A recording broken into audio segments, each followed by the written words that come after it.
Alors mon rôle, à l'IFMK est d'accompagner et d'aider, les étudiants à acquérir ou à restaurer une autonomie de déplacement pour qu'ils puissent être le plus, possible en sécurité et avec un maximum d'aisance. La relation de confiance est hyper importante. Du coup, si la relation de confiance n'y est pas, le travail ne pourra pas s'effectuer de la même façon parce que, les trajets peuvent des fois s'avérer très compliqués, voire dangereux.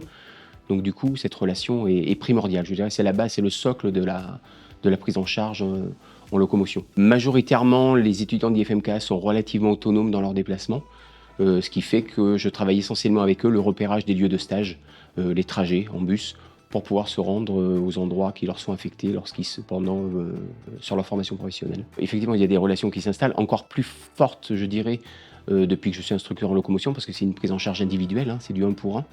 Donc du coup, il y a un lien qui se fait, hein, inévitablement, et de voir la personne qui arrive à devenir autonome dans son déplacement, oui, je ne cache pas que des fois ça peut faire peur, hein, de la laisser partir, seule, sur un trajet. C'est plus qu'un métier, je vais pas dire un sacerdoce, mais alors moi j'ai vu, plusieurs établissements du coup pendant toutes ces années, l'implication que l'établissement peut apporter, peut avoir au niveau des personnes en situation, de handicap. Non, c'est une entité, incroyable qui fait un travail monstrueux.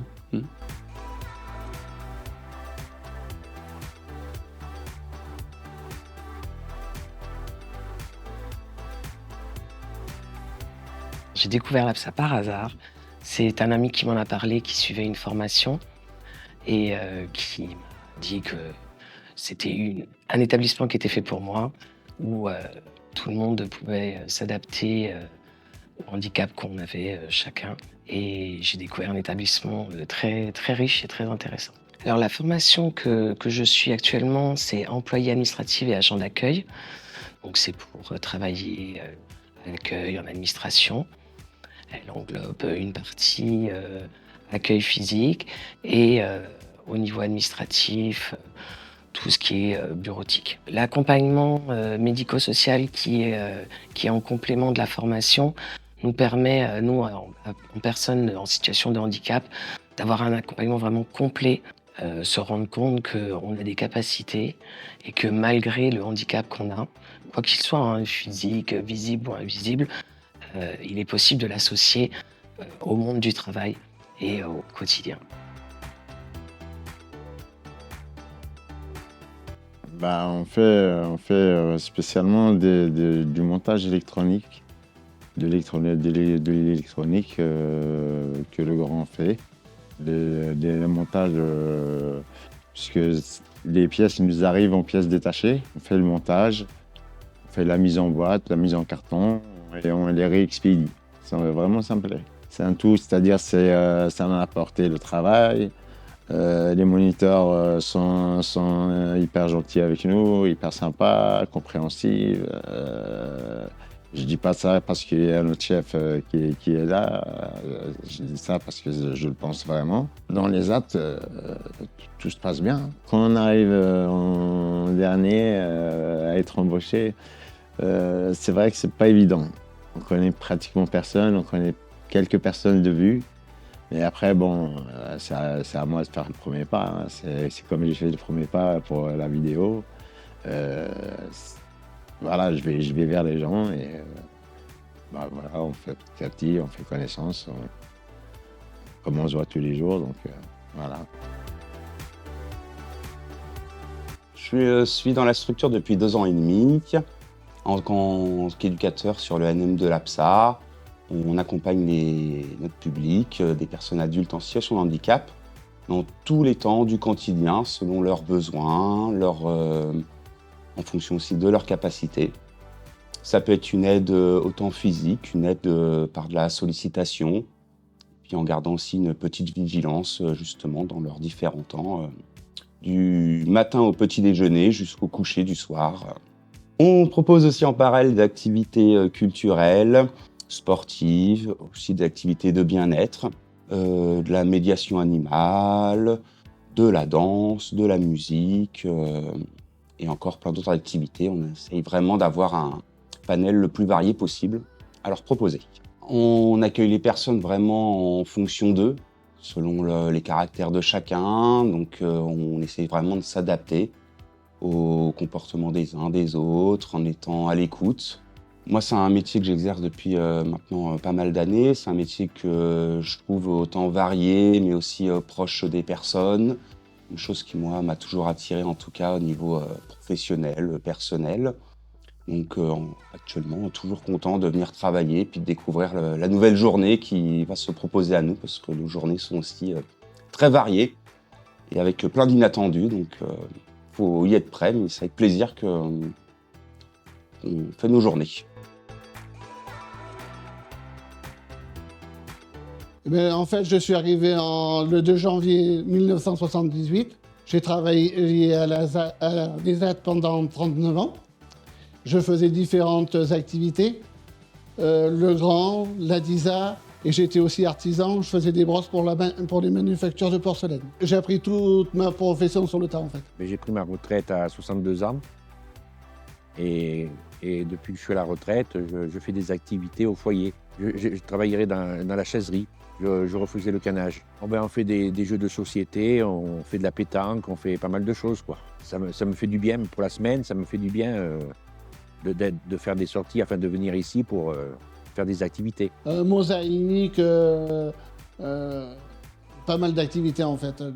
Le molki, le palais breton, le vélo, différentes activités en fait. Et puis j'avais été voir aussi les marais Poitevin. C'est des trucs que je connaissais pas non plus. Donc ça me permet de faire des petits voyages, des trucs qui me plaisent, quoi. Ce qu'il leur permet de rester sur la structure et puis de voir autre chose, quoi. Parce que les maisons de retraite, c'est pas tellement conseillé, surtout quand on est autonome, quoi.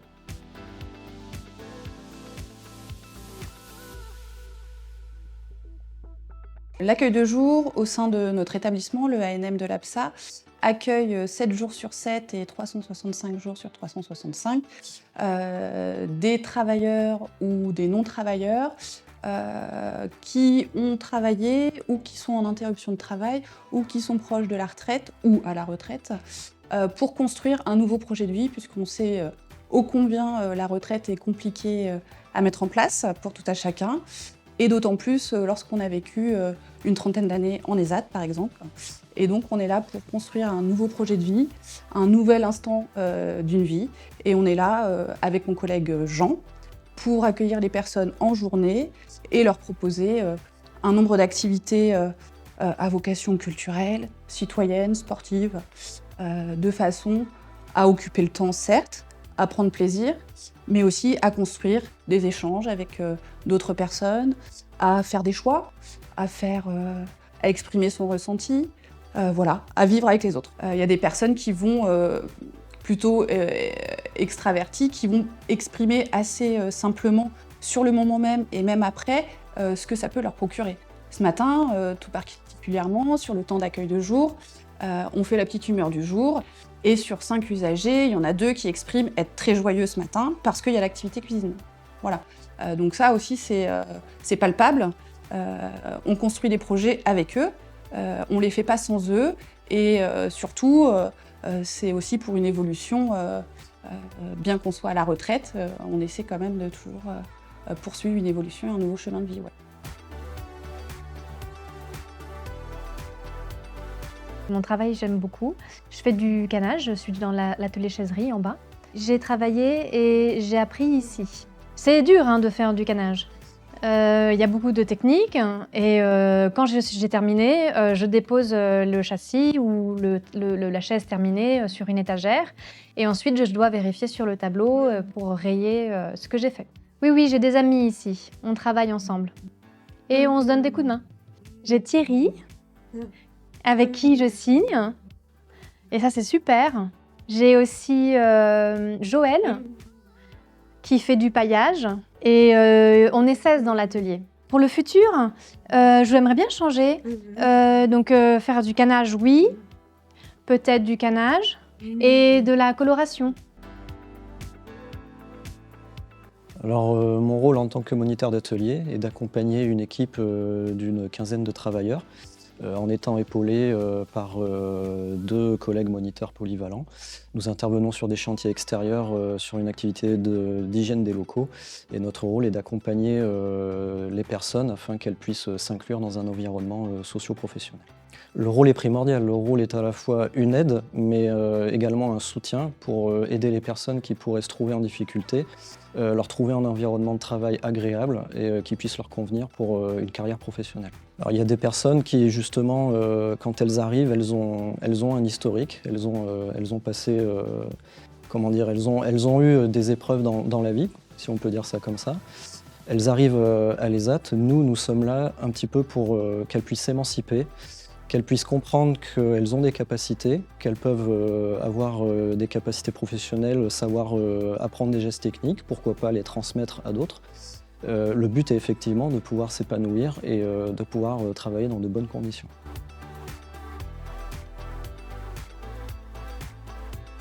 J'ai découvert l'APSA par la MDPH, qui m'a orientée d'abord en préorientation, parce que je ne savais pas du tout quoi faire comme métier et il fallait vraiment pouvoir monter un projet professionnel. Et la préorientation, c'est le but. On ne voit pas forcément tout de suite toutes les formations qui existent. On fait des tests, en fait, tout un bilan de compétences assez complet.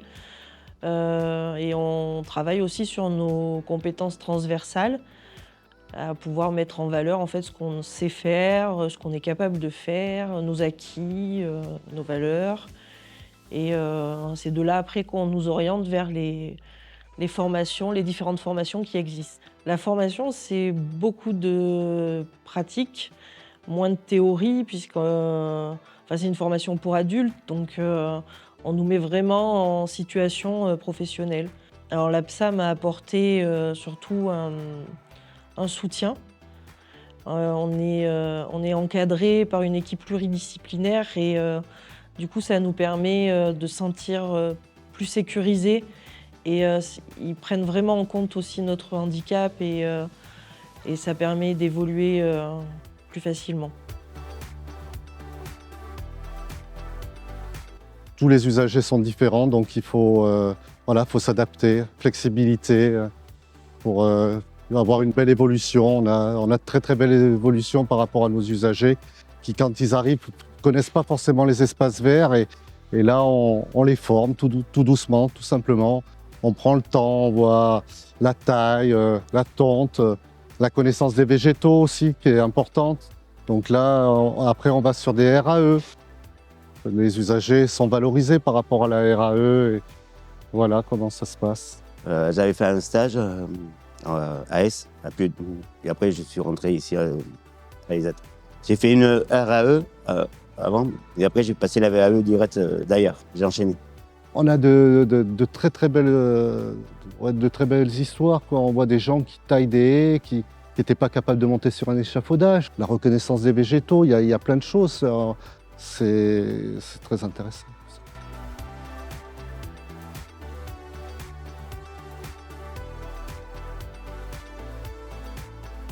Il y a quand même une petite spécificité ici, c'est qu'il y a un ergothérapeute et ça, c'est vraiment pas souvent. En France, en ESAT, je ne suis pas sûre qu'on soit beaucoup. C'est pas souvent alors qu'on a toute notre place et c'est justement hyper intéressant parce que les personnes travaillent, donc elles ont comme tout à chacun des difficultés dans le travail et avoir, ou à l'extérieur, et en fait avoir des professionnels, donc on a une CESF, on a une psychologue, qui sont là pour les accompagner, ça aide à l'autonomie. Les personnes qui sont ici, alors même si l'ESAT a tendance à amener les personnes vers le travail à l'extérieur, néanmoins tout le monde ne peut pas travailler en milieu ordinaire. En fait, on suit juste le rythme des usagers et finalement, tout se passe bien. Donc ça dépend comment on voit les choses, mais pour moi, oui, c'est vraiment d'utilité publique. On a une démarche qui n'est pas une démarche très éducation nationale, évidemment. Les stagiaires qui viennent ici sont là pour une formation professionnelle, donc pour gagner des compétences professionnelles. Et moi, en français, je leur apporte la partie plutôt enseignement général, culture générale, ainsi que les compétences linguistiques et langagières qui vont avec le métier. Il y a beaucoup plus d'accompagnement, aussi bien en groupe que d'accompagnement personnalisé. On prend vraiment en compte les besoins spécifiques des personnes en fonction des différents types de handicap, toutes les adaptations qui sont nécessaires pour soulager la personne et lui permettre de vraiment se concentrer, mettre ses efforts dans ce qu'elle doit apprendre, dans les compétences qu'elle doit acquérir.